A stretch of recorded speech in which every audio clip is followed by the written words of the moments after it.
Hey everybody, I gotta tell you, if there is any term in the community that just absolutely makes me smirk, it's the one we're gonna talk about today. Today we're gonna talk about something that was a complete game changer for me. And when I heard this term, it just hit me like a load of bricks and I was ready to go. Today we're gonna talk about One-Itis. Now this is one of the big factors that separates alphas from betas. The things that separate people who dictate the terms of an encounter and ones that are just completely passively affected by that encounter. It's the difference between the people that make a lot of money and people that struggle all the time. Between people who are successful with women and guys that aren't, and guys that just chase women all the time and they really have a hard time getting the type of girl that they really want to date. In the community, I learned this term, and basically it came up because one of the guys, we were in this group, and one of the guys was talking about how he met this unbelievably attractive girl, and he went out with her once or twice, I can't remember, and he just couldn't get her out of his mind. And so Diesel, completely nonchalantly and in a deadpan manner, just told him, dude, you got One-Itis. And I had never heard the term. I mean, maybe everybody else there heard it, but I had never heard it before. And so I asked him, I'm like, what is that? And he said, there are so many women out there who are smart, talented, well-educated, beautiful, they got their stuff together, that we could talk to. But more importantly, you guys are high-quality men. You're getting your stuff together. You're really straightening out and hammering out a ironclad inner game. You're doing things that most guys don't do. And yet, if there's a girl out there that you just can't take your mind off of, it's gonna jack you up. Now, she might be the most amazing woman out of all of them. It very well could happen that way. But you don't know that. And so, what you're doing is you're completely changing every part of your mindset. And you're putting her up on a pedestal that she may deserve in the future, but she has not earned yet. And if you don't get a handle on this concept, she's going to see the desperation that you're exuding, and she's going to drop you like a bad habit. Because if she's as good as you say you are, and you're behaving and acting and exuding what you're exuding, she's gone. You need to let it go. And so I asked Diesel later, I'm like, well, how do you deal with that? How do you make sure that it never happens? I'm the type of person that I don't want to deal with something after the fact. I want to prevent it before it even happens. And he actually said something that was pretty funny. He's like, well, you need to date a few people at the time. It doesn't mean you're like in a relationship and committed, but if you want to date with a girl, you go on a date with a few people.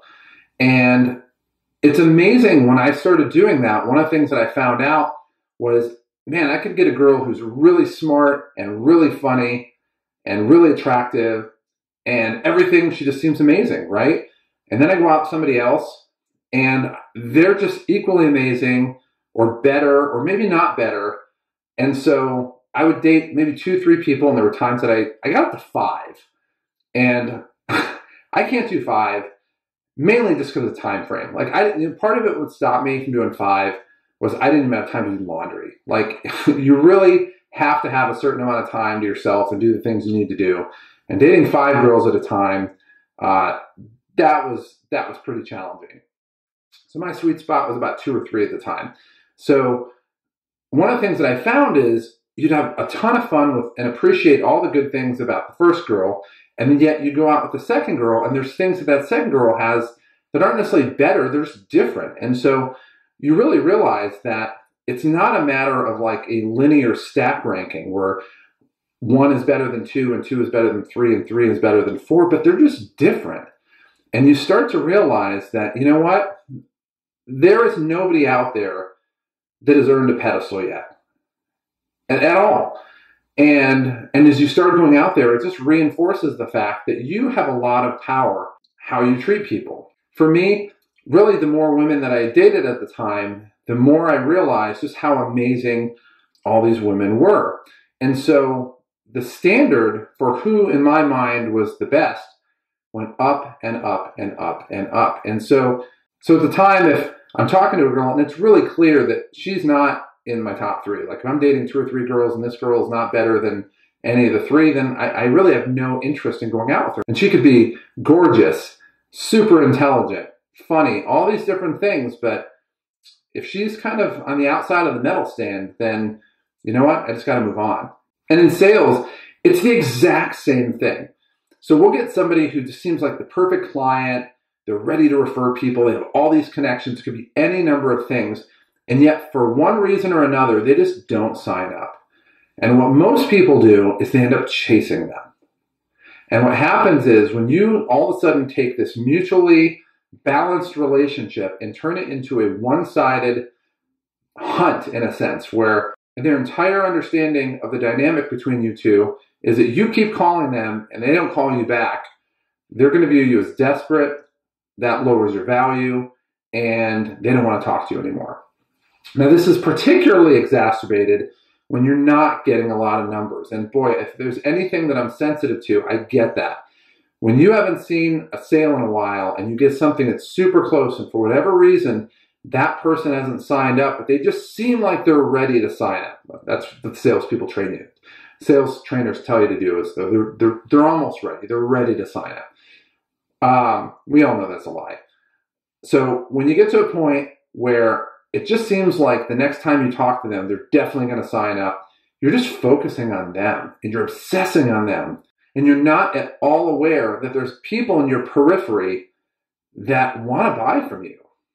And they're observing your behavior. So either you're not talking to them or they are in your orbit, but yet they see the desperation and tension and pressure that you're putting on yourself.